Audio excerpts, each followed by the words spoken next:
Está pronto? Nós vamos comparar dois capítulos juntos, ok? Capítulo 14 e capítulo 15 de Lucas. E que banquete nos aguarda! Você está pronto? Lucas 14 e Lucas 15. E em justa posição, ok? Vamos para Lucas 15 primeiro. Vou mostrar o pano de fundo e preparar você para o que vamos estudar em Lucas 14, porque vamos estudar muito em Lucas 14. Porque existem muitas perguntas que os crentes fazem, Pastor Prince, e o discipulado, e levar a cruz, negar a você mesmo, esquecer o que você tem para seguir a Jesus. Bem, tudo isso vai ser respondido nessa lição hoje, e eu quero compartilhar como Deus e o Espírito Santo colocaram essas duas histórias, e na verdade elas estão em ordem cronológica, porque em Lucas 15, versículo 1, começa assim: então chegavam-se a ele todos os publicanos e pecadores para o ouvir. Então, você vê isso? Começa com então. O que é então? Então significa depois disso. Depois dos eventos do capítulo 14, então, os pecadores e publicanos vieram para ouvir a Jesus. Ok? Agora, os fariseus estavam lá. Note aqui, eles estavam lá. E você vai ver por quê no capítulo 14. E os fariseus e os escribas murmuravam, dizendo: este recebe pecadores e come com eles. Eu oro para que eles acusem você disso também. Que crítica maravilhosa. Que acusação maravilhosa. Ser chamado amigo dos pecadores. Amém? Você é amigo dos pecadores? Sim! Deus quer que você seja amigo dos pecadores. Amém? Porque o nosso Senhor é amigo dos pecadores. Essa é a acusação que trouxeram contra Jesus. Ok. E antes de irmos aos publicanos e pecadores irem até Jesus, vamos a Lucas 14, o capítulo que antecede esse, e você vai ver dois mundos. Obviamente, no capítulo 15 é o mundo de Deus. Amém? Porque logo depois dos fariseus reclamarem, Jesus compartilha a parábola das 100 ovelhas que o pastor, uma se desviou e o pastor deixou as 99 e foi buscar aquela que estava perdida. Então vem a história da mulher com as 10 moedas, perdeu uma e ela acendeu a vela e procurou essa peça até que encontrou. Então vem a história do filho pródigo, o pai tinha 2 filhos. Todas essas 3 parábolas de graça, certo? São comparadas com as parábolas de demandas. Em Lucas 14, isso significa que a graça supre, a lei demanda. A lei demanda justiça, a graça dá justiça. Amém? A lei diz: de forma alguma eu vou tirar a culpa, vou visitar a iniquidade dos pais, dos filhos, até a 3ª ou 4ª geração. A graça diz: eu vou ser misericordioso com a iniquidade e o pecado, eu não vou lembrar mais deles.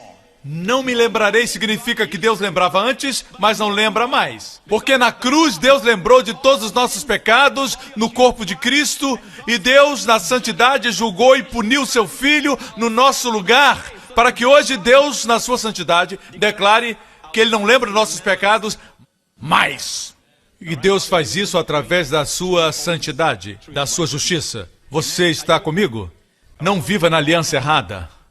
A lei nunca faz um missionário. A lei nunca deseja compartilhar com as pessoas nada. A graça proclama as boas novas em todos os lugares. Amém? Portanto, vamos para Lucas 14 agora. A gente percebe que Jesus, no capítulo 15 de Lucas, está bem confortável, mas em Lucas 14 ele não está. Por quê? Vamos para Lucas 14, versículo 1. Tendo Jesus entrado num sábado na casa de um dos chefes dos fariseus para comer pão, eles estavam o observando. Portanto, Jesus entra na casa, diga casa. É o mundo dos homens. O mundo dos homens onde tudo depende da sua fachada, da sua forma de ser, o que você tem, sua formação acadêmica, ok? As suas finanças, tudo isso. Isso é que importa. Quem é quem na sociedade de Jerusalém? E os fariseus estão todos lá na casa. Estão todos lá. Ok? Então Jesus, em Lucas 15, tudo está no mundo de Jesus. E no seu mundo, Ovelha perdida, dracma perdida, filho perdido, todos são encontrados. Mas, em Lucas 14, ele entra no mundo dos homens, na casa. Lembre-se que eu compartilhei com vocês em Mateus 13, Mateus 12, como ele foi rejeitado pelos judeus. E então, o primeiro versículo do capítulo seguinte diz que Jesus deixou a casa e foi para o mar.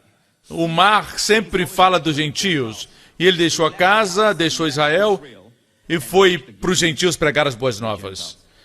7 parábolas do reino.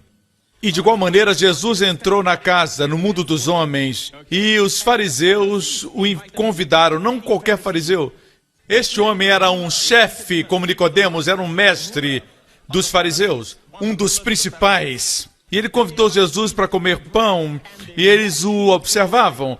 Você gostaria que alguém te convidasse para comer e ficasse na sua frente assim? Eles estavam checando como você pega o talher, como você pega os guardanapos, como você mastiga, o que você come, se a boca está fechada ou não. E eles olham para você e dizem: tem uma casca de feijão aí no seu dente, como você se sentiria? E Jesus não se sentiu confortável nesse mundo dos homens, mas mesmo assim ele foi, certo? E achava-se ali um certo homem que era hidrópego, e isso foi no sábado. Esse homem tinha uma doença de água, alguns dizem que era um tipo de elefantíase, que é uma doença que a pessoa incha e fica muito feio, e é uma enfermidade. E a Bíblia diz que Jesus fez essa pergunta aos fariseus: é lícito curar no sábado ou não? E eles ficaram calados. E Jesus, pegando no homem, o curou e o despediu. Nós estamos preparando você para o mundo de Deus, o mundo da graça, em Lucas 15. Mas antes você precisa ver o mundo dos homens. Por quê? Como Jesus reagiu no mundo dos homens, nesses dois mundos, não esqueça que ele é o mesmo ontem, hoje e para sempre. Amém? Você vai saber como fluir com ele. Portanto, ele está ali na casa com muitos convidados e fariseus. Provavelmente era uma enorme casa, um grande palácio, uma grande casa. Próximo versículo. Então lhes perguntou: qual de vós, se cair um poço, um filho ou um boi, não tirará logo, mesmo que seja o dia de sábado? Portanto, ele havia curado o homem e o deixado ir, ok? Mas Jesus pergunta deles: qual de vós, se cair no poço um boi, não tirará logo no mesmo dia de sábado? Perceba que eles não responderam. Foi um silêncio hipócrita. Eles estavam lá para encontrar falta nele. Como Jesus vê as pessoas enfermas? Ele não vai para o poço e vê pessoas caindo no poço, ok? Quando eles caem no poço, o que você faz? Se for um animal, o que você faz? Você tira lá de dentro. Se você tem compaixão de animais, quanto mais de um ser humano. Mas ao invés disso, você pega a sua lista e diz: você já confessou seus pecados? Você já perdoou a sua sogra? Você já leu sua Bíblia? Nós ficamos fazendo exigências. Jesus nos ensinou que quando você vê alguém doente, não faz perguntas. Você as cura. De graça recebeste, de graça dai. Posso ter um grande amém? Eles silenciaram. Então Jesus propôs uma parábola para todos os convidados, não os hospedeiros, mas os convidados. Ele falaria depois para os hospedeiros, mas agora ele fala para todos os convidados da casa, ok? Quero advertir você que Jesus, obviamente, não leu o livro Como Fazer Amigos e Influenciar Pessoas, ok? Portanto, eu amo ver Jesus nesses ambientes. Olhe para ele. Ele está falando para todos os convidados que estavam lá, a convite desse fariseu. Ele propôs uma parábola ao notar como os convidados escolhiam os melhores lugares, dizendo para eles, certo? Quando fores convidado para uma festa, ele diz para eles, não escolha o melhor lugar na casa, ok? Porque alguém mais honrado pode vir e o que o convidou pode dizer para você, desculpe-me, você tem que ir para o lugar mais embaixo e você vai ter vergonha. Mas quando alguém convidar você, senta no último lugar, para que o convidou venha e diga, vamos mais para cima, meu amigo, então você vai ter honra em frente de todos. Então Jesus disse isso, quem se exaltar será humilhado, e aquele que se humilhar será exaltado. Agora, muita gente pensa que Deus não quer que sejamos exaltados. Não. O que esse versículo diz é que Deus não quer que você exalte a você mesmo. Deus quer que você se humilhe e Deus quer exaltar você. Amém? Deus vai exaltar você e ninguém pode te humilhar. Se você se exaltar a si mesmo, você vai ter que manter o lugar onde você se exaltou. É extremamente estressante, meu amigo. Quando você se exalta, você tem que manter essa posição. Você tem que manter. Você tem que olhar para trás de você para ver se alguém está chegando perto de você e tomando o teu lugar. Mas quando Deus se exalta, o que pode o homem fazer quando Deus te exalta? Veja, Deus não diz que aquele que se humilha vai permanecer humilde. Não. Deus diz, você vai ser exaltado quando você se humilha, você vai ser exaltado. Amém? Uma das profecias de João Batista, o precursor de Jesus, aquele que preparou o caminho do nosso Senhor, ele citou esse versículo, Isaías 40. Quando o Messias vier, todo vale será levantado, o humilde será exaltado. Todo monte será abatido, os fariseus serão abatidos. E haverá um caminho plano para o Senhor. Amém? Portanto, quando você se humilha, Deus te exalta. Amém? Você não quer que os homens te exaltem, você não quer se exaltar, você quer que Deus te exalte. As mãos de Deus são maiores. Cadê o microfone? As mãos de Deus são maiores. Amém. Continuemos. Ele falou para os convidados, agora ele fala para o hospedeiro. Eu disse que ele não leu o livro, Como Fazer Amigos. Agora ele diz para o hospedeiro. Diz também ao que o havia convidado, quando deres o jantar, uma ceia, não convides teus amigos, nem teus irmãos, nem teus parentes, nem teus vizinhos ricos, para que não suceda que também eles te convidem e sejas retribuído. O que Jesus está dizendo, eu quero que vocês entendam, ele não está falando de festa de casamento, chamar amigos, ou quando você tem outra festa, não está falando disso, está falando da festa que ele estava lá.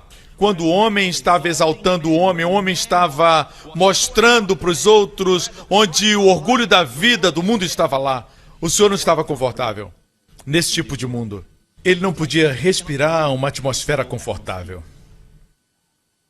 Você escuta? É por isso que ele disse, se você não se sente bem nesse mundo, venha para o meu mundo, de Lucas 15. Eu estou me adiantando muito, deixa eu ficar nesse mundo um pouco e sofrer um pouquinho mais. Portanto, ele disse para eles, quando você convidar, não convide somente os ricos. Você nota que todo o brilho, todas as joias que eles estão mostrando um para o outro. E Jesus diz, ele está falando ali para aquele que o havia convidado, em frente de todos. Quando você convidar, não convide somente os ricos, os seus amigos e parentes, porque eles vão pagar você. Convide o cego, o manco, o pobre, o coxo. Eles não podem te pagar e você será abençoado. Jesus disse. Ok? Você está comigo? Ok. Depois que ele disse isso, então ele propôs a parábola. E neste capítulo você encontra três parábolas de demandas. Ok? Você vai ver a primeira agora. E depois você tem as três palavras de graça em Lucas 15. A ovelha perdida, a dracma perdida e o filho pródigo. Mas antes, vamos para a primeira parábola. É muito interessante. Jesus diz para eles, um certo homem deu uma festa e convidou muitos. Diga, grande festa. Diga, convidou muitos. A palavra muitos aqui é a palavra grega palus. Guarde isso na mente, palus. Palus. Ok? A palavra polus significa muitos. Guarde isso na mente, vamos voltar a isso depois. Grande ceia. Nunca tinha acontecido uma festa dessas. Porque não foi o homem que planejou essa festa. Deus planejou essa festa. Deus que conhece todas as comidas ainda não descobertas, que são maravilhosas e que vão encantar seu paladar. Que ainda não foram descobertas pelos cozinheiros e chefes dos melhores restaurantes do mundo. Deus conhece todas elas, amém? Mas escute, não está falando só de comida física, está falando de espirituais. Delícias espirituais que nunca haviam sido experimentadas até essa festa, promovida pelo Senhor. E a palavra diz, e na hora da ceia mandou o seu servo dizer aos convidados, vinde, porque tudo já está preparado. Venha para quê? O que está preparado? O que está preparado? Mas pastor, a cura das minhas costas já estão preparadas? Sim, todas as coisas. Pastor, mas o meu filho está tendo problemas na escola, tudo está preparado? Sim, tudo está preparado. Tudo está pronto. Ah, mas eu tenho um problema no meu trabalho. Tudo está preparado para você, venha. Todas as coisas estão preparadas. De graça não quer dizer barato. É grátis porque não tem preço.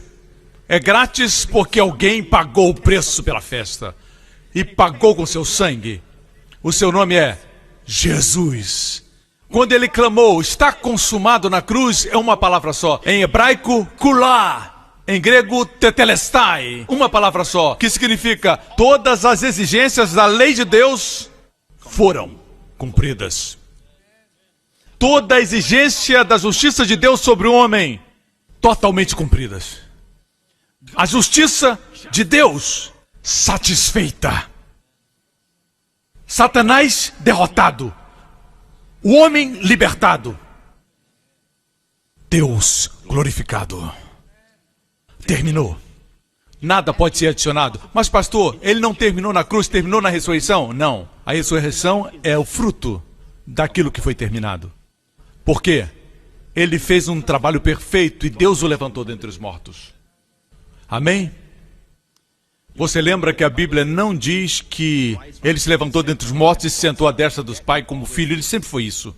A Bíblia diz que ele sentou tendo expiado nossos pecados. Ele se sentou. Hebreus 1. Essa é a razão porque Jesus o ressuscitou dentre os mortos, ele se assentou, os nossos pecados foram perdoados. Totalmente perdoados, passado, presente e futuro. Aleluia! Vinde porque tudo já está preparado, a grande festa para os homens. Amém? O Filho preparou a festa com seu sangue, preparou a festa. Existe cura na mesa, existe libertação na mesa, existe sabedoria na mesa, existe favor na mesa. Você lembra o que Jesus disse certa vez, quando falou que cura pertence aos filhos? Não é correto tirar o pão dos filhos. Ele chama cura o pão dos filhos. Está na mesa. Portanto, o Senhor preparou a festa e ele enviou seu servo. Enviou seu servo na hora da ceia. Pare. Quem é esse servo? Esse servo é mencionado também no livro de Gênesis, capítulo 24, quando Abraão enviou seu servo para buscar uma noiva para Isaac. Quem era Isaac? Deus esconde verdades, retratos do seu filho nas Escrituras.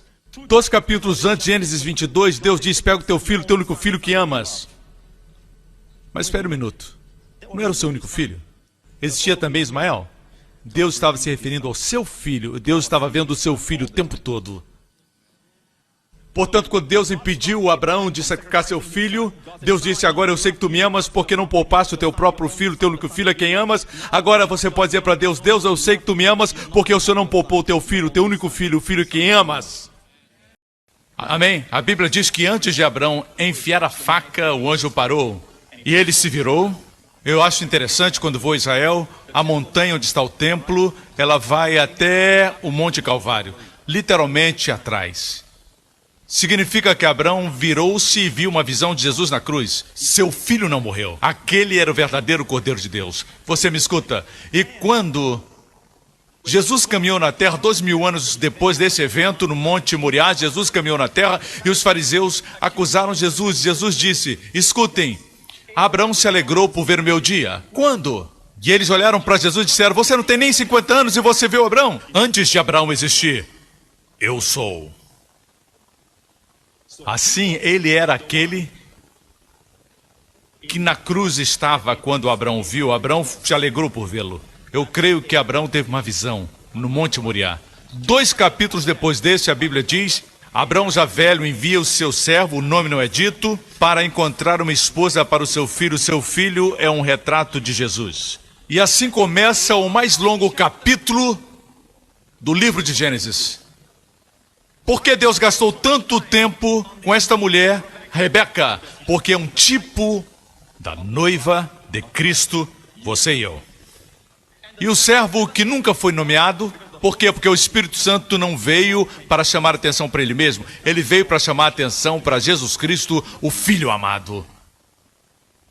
Em qualquer ministério que é ungido com o Espírito Santo, vai apontar as pessoas para Jesus. Ele vai me glorificar. Jesus disse do Consolador.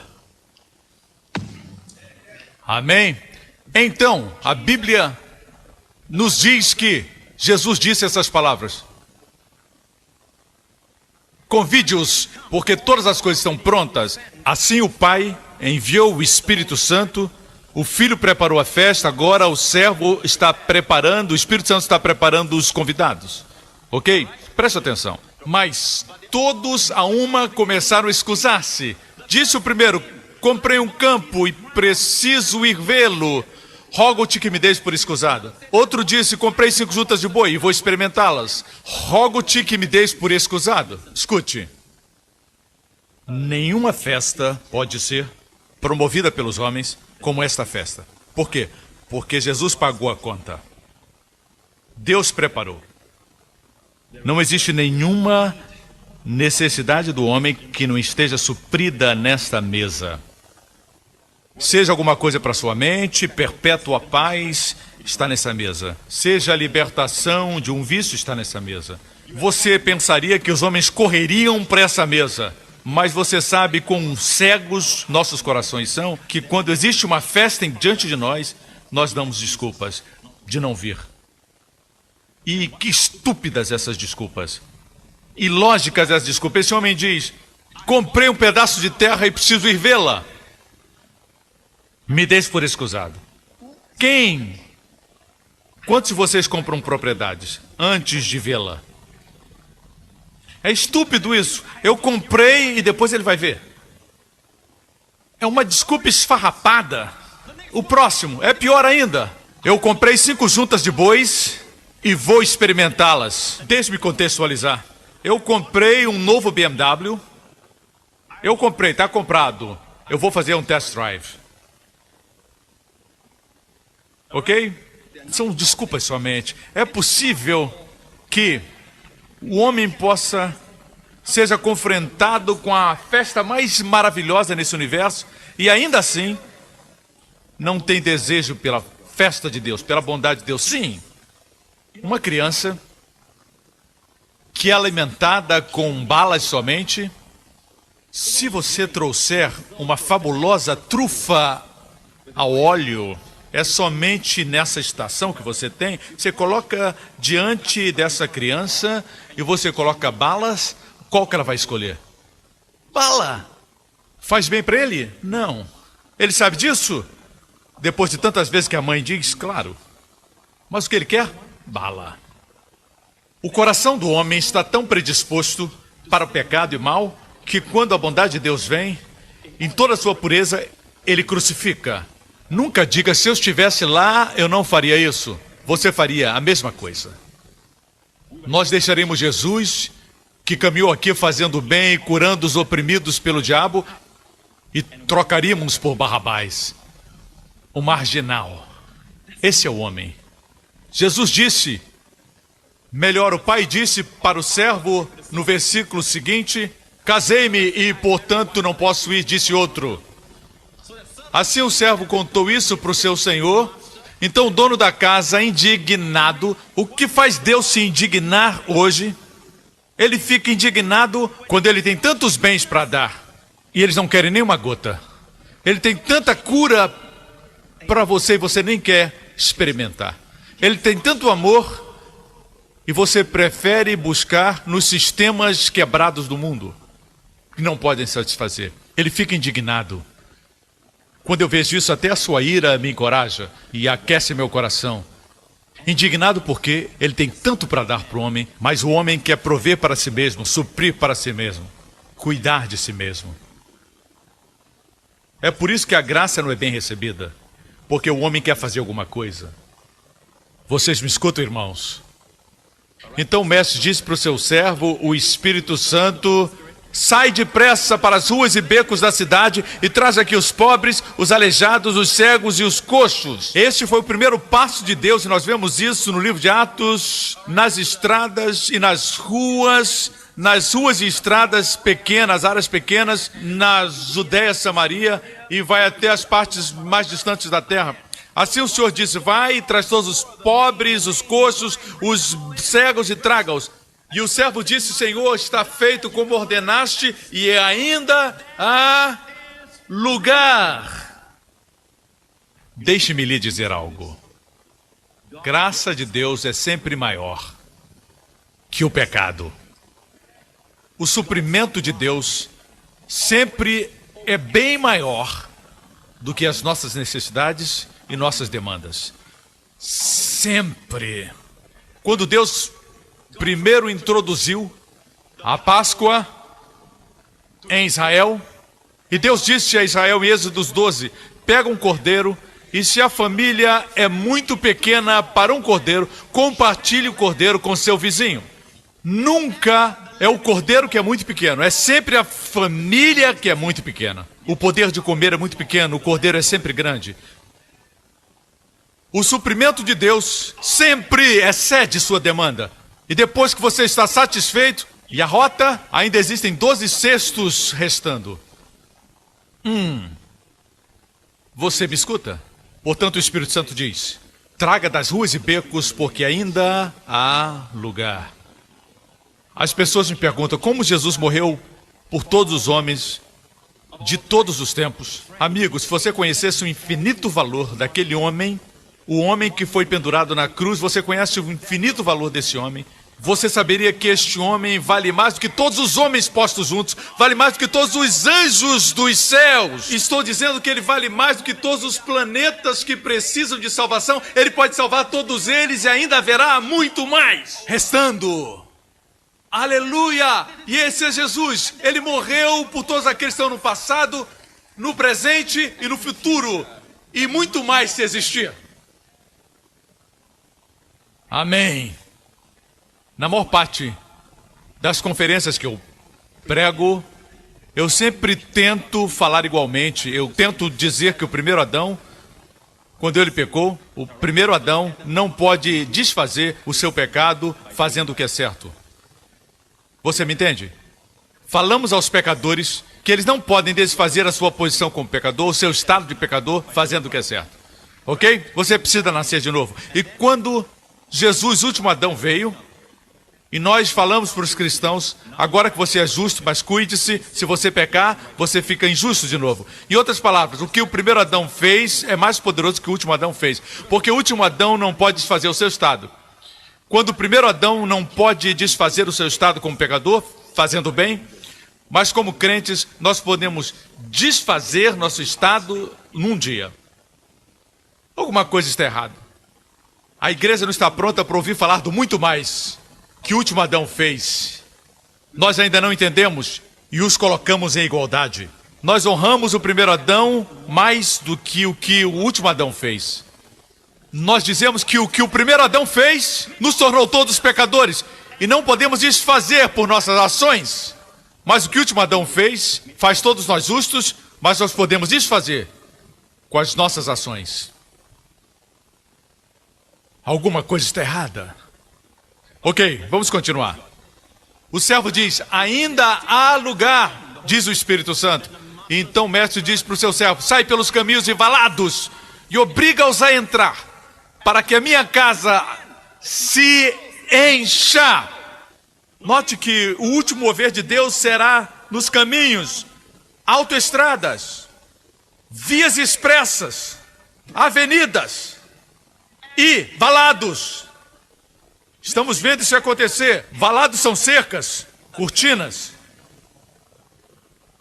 Cortina de ferro. Caiu na nossa geração. Uau! Agora a cortina de bambu vai cair. China, a maior população do mundo, vai ser salva. Aleluia! A Bíblia diz isso, que as cercas vão cair. Deixe as cercas caírem, porque existe lugar ainda.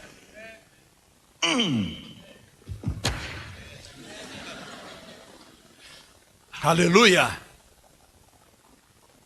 Obriga-os a entrar. Obriga-os a entrar. O que está de errado com a gente? Deus nos prepara uma festa suntuosa. Nós fomos convidados e temos que ser obrigados a entrar. Um dia no céu, quando olharmos para a bondade de Deus, felicidade perfeita, a harmonia das músicas que nunca ouvimos antes, não haverá mais doença, nunca ficaremos velhos, nunca mais terá morte. Nesse estado de bênção eterna, vamos olhar à nossa volta e dizer: nenhum dos convidados aqui, incluindo eu, fomos simplesmente convidados. Nós fomos obrigados. Uau! Obrigado é quase forçado. A cura é boa. Coma! Agora, eu não acredito que Deus força, não respeitando nossa vontade. Eu não creio que Deus faz isso. Mas eu creio que Deus nos força, fazendo-nos querer. Um dia, uma manhã, Zaqueu acordou e ele disse: eu quero subir uma árvore. E ele viu Jesus, foi compelido pelo Espírito Santo. O filho pródigo disse, quando estava lá com os porcos, e ele olha e diz: o que está acontecendo? Meu pai tem na sua casa pão para mim. E ele foi compelido pelo Espírito Santo. Deus nos mostra a sua bondade. É como se nenhum dos convidados nos céus fosse meramente convidado. São todos compelidos. Nós nos orgulhamos e dizemos: um dia eu escolhi Jesus. Eu ouvi minhas opções e eu disse: Jesus é melhor. Não, amigo. Você foi compelido. Deus trouxe você. Se Deus não fizesse você ver, você nunca veria. Alguns ficam chateados porque não gostam da soberania da graça de Deus. Jesus tinha 70 discípulos, depois diminuiu para 12. Eu vou dizer o que aconteceu. Em João capítulo 6 você encontra isso. Em João 6, Jesus diz para todos os discípulos e continuou: por isso vos disse que ninguém pode vir a mim, se pelo Pai não lhe for concedido. Por causa disso, muitos discípulos voltaram para trás e não andaram mais com ele. Perguntou então Jesus aos 12. Os 12 não foram, ok? Jesus disse: vocês também querem ir? E Pedro diz: para onde iremos? O Senhor tem a palavra da vida eterna. Agora, pergunta: por que os outros foram? Orgulho. Eles pensaram: eu estou seguindo Jesus porque eu fiz uma excelente escolha. Ele pesou as opções e eu escolhi Jesus. Não, amigo. Deus te trouxe. O fato de você ver e seu amigo não ver, o fato de você estar comendo essa comida deliciosa e o seu amigo não, é porque Deus abriu seus olhos para ver. O fato de você estar sentado aqui hoje, experimentando o melhor de Deus, é porque Deus trouxe você. Deus compeliu você a comer dessa comida. É tudo pela graça, amigos. Vamos terminar o capítulo 14 para que minha casa se encha. Pois eu vos digo que nenhum daqueles homens que forem convidados provará a minha ceia. Ora, iam com ele grandes multidões. Grandes multidões. Grande é a mesma palavra que muitos. Polus. Eu disse para você para guardar essa palavra. Agora, em outras palavras, muitos que foram convidados. Esses muitos, ok? Não eram muitos pecadores.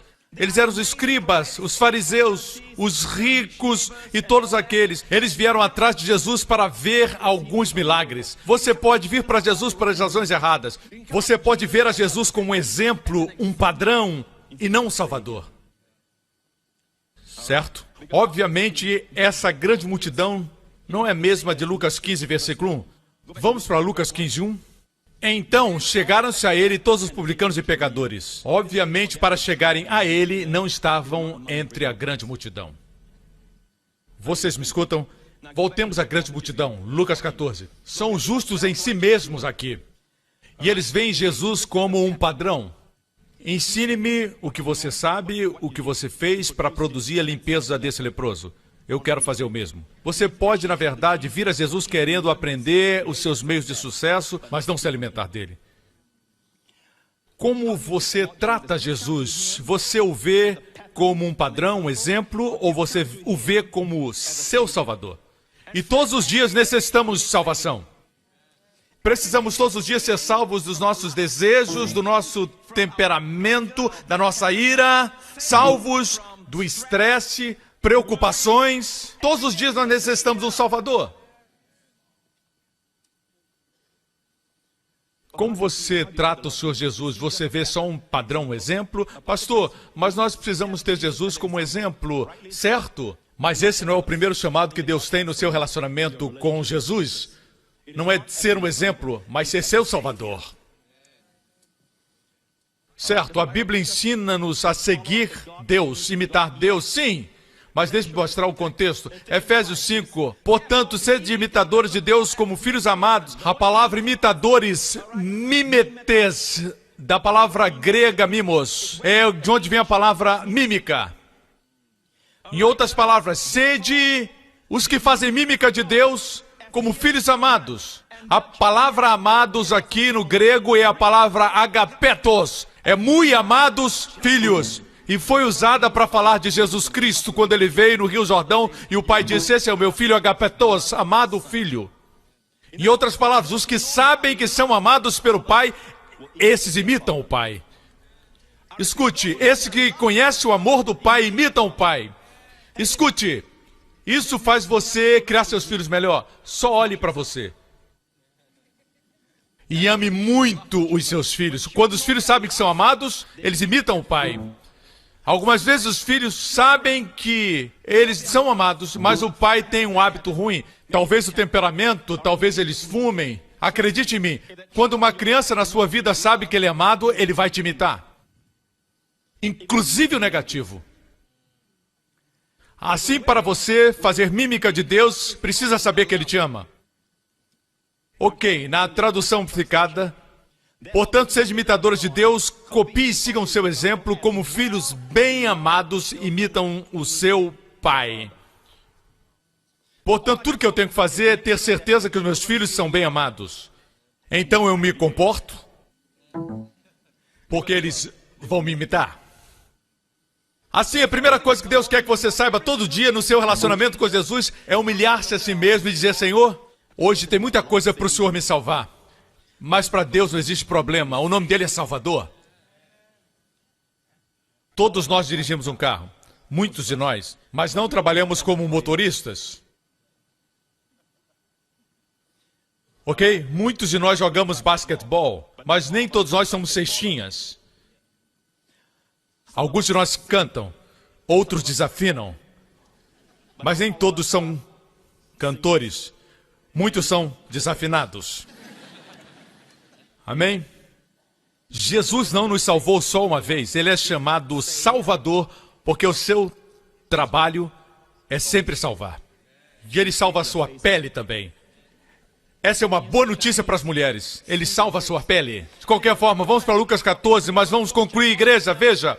Você está aprendendo? Ok. Grande multidão veio após ele, não são pecadores, os pecadores viriam depois e se aproximariam.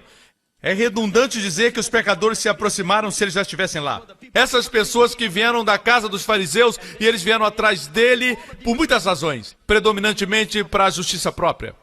Eu posso fazer isso, eu preciso aprender o que ele faz. Eles não estão vendo Jesus como um salvador, estão vendo Jesus como um exemplo. Olhe para os pensamentos de Jesus. Jesus está confortável? A Bíblia diz, e voltando-se, disse-lhes, se alguém vier a mim e não aborrecer o pai, a mãe, a mulher, filhos, irmãos e irmãs, e ainda também a sua própria vida, não pode ser meu discípulo. Vamos descer.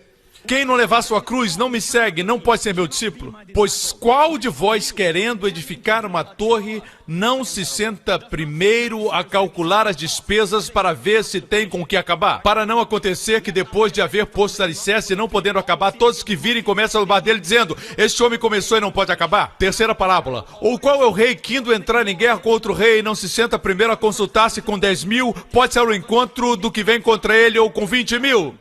No caso contrário, enquanto o outro ainda está longe, manda embaixadores e pede condições de paz. Assim, todo aquele que entre vós não renuncia a tudo quanto possui, não pode ser meu discípulo. Bom é o sal, mas se o sal se torna insípido, com que se há de restaurar o sabor? Não presta para a terra nem para adubo, lança-o fora. Quem tem ouvidos para ouvir, ouça. Eu não estou desprezando o discipulado. Existe um lugar para ele. A palavra discípulo em hebraico, talmedim, ok? Significa aprendiz. E no grego também significa aluno, aprendiz. O povo judeu amava esse termo, discípulo. Você é discípulo de quem? Gamaliel? Ramban? Você é discípulo de quem? Jonatas? Discípulo de quem? Assim, Jesus tinha discípulos. Você entende? Não significa que eles são salvos, mas são aprendizes. Eu não sou contra o discipulado, entenda. O que eu sou contra é quando pessoas exaltam o ensinamento do discipulado acima da filiação, acima da graça. Certo? No contexto eu tenho mostrado para você e eu custei para mostrar que de fato Jesus não está confortável com isso. Nesse mundo dos homens, ele voltou-se e disse: se você quer me ver como um padrão, como um exemplo, faça o que eu fiz. Deixe tudo. Deixe o céu, como eu fiz para comprar a pérola de grande valor, o tesouro escondido no campo. Você pode fazer isso? E nós trocamos tudo e dizemos sempre: é isso que eu tenho que fazer. Tem que ter um custo. Eu vou jogar uma bomba aqui, ok? Eu vou jogar uma bomba. A palavra discípulo ou discipulado nunca é mencionada. Nunca. Depois do livro de Atos. Paulo não escreveu sobre isso, e os autores das epístolas do Novo Testamento, em todas as epístolas, você não pode encontrar uma vez a palavra discípulo. Terminou no livro de Atos. Não estou dizendo que não existe ensinamento sobre discipulado. Eu não estou desprezando, eu sou contra aqueles que exaltam o discipulado. Acima da graça, acima da filiação. Você me entende? E o contexto é que ele se virou, e ninguém pode negar que são palavras duras. Por quê? Se você não me vê como Salvador, você me vê como padrão, me vê como exemplo, você... Como Israel, ao pé do Monte Sinai. Todos os teus mandamentos nós cumpriremos. Pode mandar. Eles nunca ouviram os 10 mandamentos, mas estavam orgulhosos. Jesus diz: aquele que quiser me seguir como exemplo, como um padrão, você tem que deixar tudo. Você me acompanha? Você vê que ele entrou no mundo dos fariseus, o mundo dos homens, e saiu, e o seu espírito não podia respirar uma atmosfera confortável. Ele olha e ele vê todo esse orgulho da vida, ele vê toda essa justiça própria ao redor dele, e ele está em paz, mas não confortável. Mas olha isso. Então, este é o final do capítulo. Mostra aqui que o último versículo do capítulo 14 vai logo a seguir no capítulo 15. Então, todos os coletores de impostos e pecadores se aproximaram de Jesus. Eu digo uma coisa, ele caminhou da casa dos fariseus, ele não se sentia bem, ele caminhou e viu todas as pessoas, não se sentia bem, e no momento que os seus olhos viram um pecador, ele se aproximou deles. Seu coração se abriu totalmente para as belas parábolas da graça. Aleluia! Por quê? Porque pecadores fazem conexão com o Salvador. Eles não estão lá para aprender, estão lá para se entregar, estão lá para serem salvos. Aleluia! E ele ama isso. Eu disse, ele ama isso. Todos os dias, como você vê o Senhor? Como exemplo ou como Salvador? Como eu disse, ele é um exemplo, isso vem depois. Uma vez que você experimenta seu amor, você pode imitá-lo.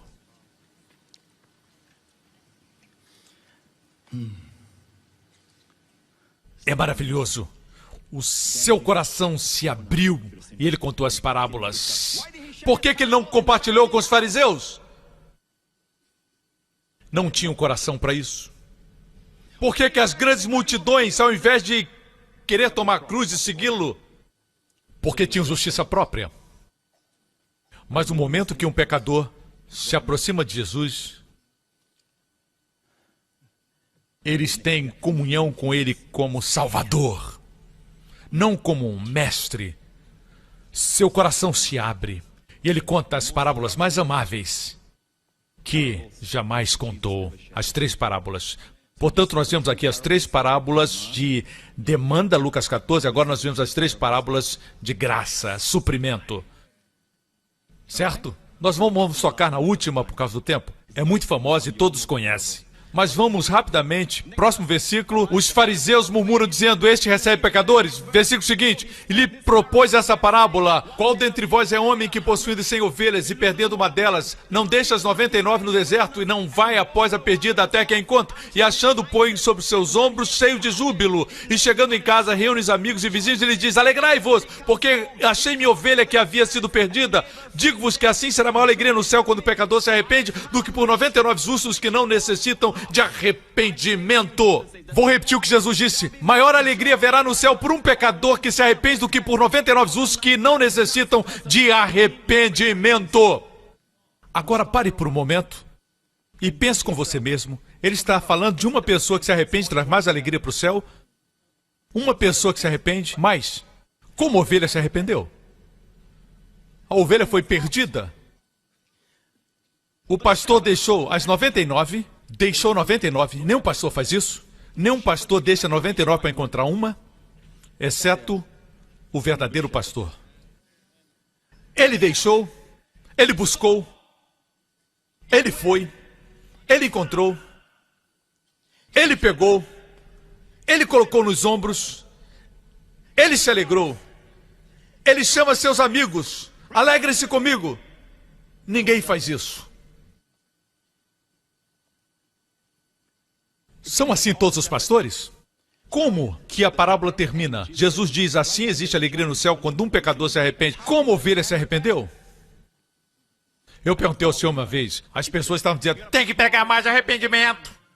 Tem que pregar mais arrependimento. E eu disse, Deus, me dá uma parábola que possa me ajudar a suprir essas pessoas auto-justas. E Deus me deu essa parábola. Pergunte a eles como a ovelha se arrependeu. E eu disse, Senhor, eu não sei. E Deus diz, é assim que a ovelha se arrependeu. A ovelha consentiu de ser amada. A ovelha consentiu em ser salva. A ovelha deixou ser carregada. A ovelha consentiu em descansar no seu ombro e não carregar-se a si mesma. A ovelha descansou no seu amor. Isso é arrependimento bíblico. Amém. Amém. Agora escute. Você notou que essas 3 parábolas, a próxima é da mulher que perdeu uma moeda de prata. Essas 3 parábolas, escute, não falam a respeito da nossa alegria, na questão da nossa salvação. Não fala da gente. Nós estamos lá, mas não fala da ovelha, o que aconteceu com a ovelha, se ela estava feliz. Não fala do filho pródigo, se ele estava feliz ou não, apesar de ele ter sido salvo. Mas as 3 palavras que Jesus compartilhou falam da alegria de Deus. E somente de Deus.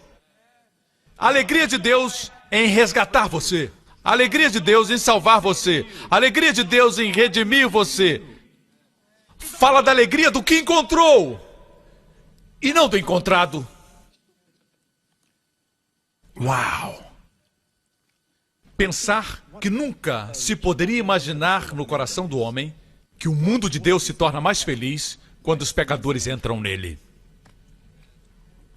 Uau! Existe alegria no céu. O mundo de Deus é mais feliz quando pecadores entram nesse mundo. Deus fica feliz. Muitas vezes nós citamos errado, os anjos se alegram quando o pecador é encontrado. Você não pode encontrar isso na Bíblia. A Bíblia diz que existe alegria na presença dos anjos. Você sabe quem se alegra? É Deus o que nos encontrou. O próximo versículo fala, ou qual é a mulher que tendo 10 dracmas e perdendo uma dracma, não acende a candeia e não varre a casa, buscando com diligência até encontrá-la. E achando reúne as amigas e vizinhas dizendo, alegrai-vos comigo. Ninguém faz isso. Encontramos a moeda e ficamos quietos. Ninguém faz isso. Alegria em comum do que encontra. Alegrai-vos comigo, porque achei a dracma que eu havia perdido. A alegria na presença dos anjos. Não é os anjos que ficam alegres. Alegria na presença dos anjos. Por um pecador que se arrepende. Quem é esse que se alegra? Deus. Uau! Um dia, quando eu for para o céu, e eu sentar no céu, e olhar para toda a alegria do céu, vou pensar comigo mesmo. Deus me encontrando, Deus me redimindo, criou essa alegria. Deus está feliz. Ele entrou no mundo dos fariseus, o mundo dos homens, da justiça própria, e ele não estava confortável. É como se ele dissesse, se você não pode encontrar alegria no mundo dos homens, vem para mim, para o meu mundo. Se esse mundo te desapontou, esse mundo nunca vai te desapontar. Eu sou aquele que procurei, eu sou aquele que encontrei. Se ele não tivesse procurado, não teria encontrado. A ovelha ainda estaria perdida. Se a mulher não tivesse procurado, não teria encontrado. A moeda ainda estaria perdida. A propósito, o pastor é o Senhor Jesus Cristo. A mulher é o Espírito Santo que varre a terra, procurando a imagem de Deus perdida. Que um dia o homem foi criado. O Pai é Deus o Pai. O Pai dos 2 filhos. Aleluia. Uau! Você sabe, igreja, no céu nós vamos olhar. Nenhum daqueles que foram convidados vai estar lá. Somente os compelidos a aceitar a graça que Deus nos fez querer. Aleluia. Diga a ele o louvor. Aleluia. Obrigado, Pai. Todas as cabeças baixas, olhos fechados nesse lugar.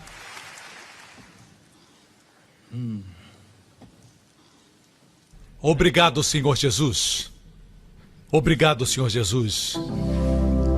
Love has come down.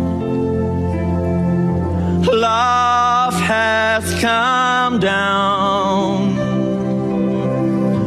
Tell it all around. Love has come down. Venha. Todas as coisas estão preparadas. A última ordem da Escritura, no capítulo final do livro de Apocalipse, nos diz: venham e bebam de graça da água da vida. Último mandamento das Santas Escrituras. Venha! Venha e tome de graça da água da salvação, porque o sangue de Jesus pagou, mas é grátis para você que vem. Venha, tome. Onde você estiver agora, diga: pastor, ore por mim. Eu quero esse maravilhoso Jesus como meu Salvador, meu Senhor. Eu quero participar de tudo aquilo que Ele tem para mim. Eu era cego e agora eu vejo. Ore por mim, pastor. Se esse é você, ore essa oração comigo agora. Diga: Pai Celestial, Deus Pai, obrigado por me chamar para casa. Obrigado, Pai, por amar pecadores como eu sou pecador. Eu não posso salvar a mim mesmo, mas Jesus morreu no meu lugar. Cristo morreu por pecadores. Eu o qualifico. Ele comprou meus pecados. Ele levou meu juízo. Ele sofreu a minha maldição para que eu pudesse ser abençoado e justificado. No terceiro dia o Senhor ressuscitou dentre os mortos. A morte foi conquistada para mim. Jesus Cristo é meu Senhor e Salvador, agora e para sempre. Ensina-me, Pai, a confiar nele, nos seus ombros fortes de força e poder, todos os dias da minha vida. Obrigado, Pai, por me encher com o Espírito Santo. Em nome de Jesus. Amém. E amém. E amém. Aleluia. Glória a Deus. Obrigado por sintonizar no programa de hoje. Esperamos que tenha sido uma bênção para a sua vida. Para mais informações sobre o programa da Igreja New Creation, acesse o site ncctv.org.sg. Lá você poderá se inscrever para receber um devocional diário do pastor Joseph Prince. Seja incentivado e fortalecido todos os dias e saiba o quanto Deus lhe ama através desses devocionais. Acreditamos que o seu dízimo pertence à igreja que você frequenta e oramos para que você seja grandemente abençoado, altamente favorecido e profundamente amado.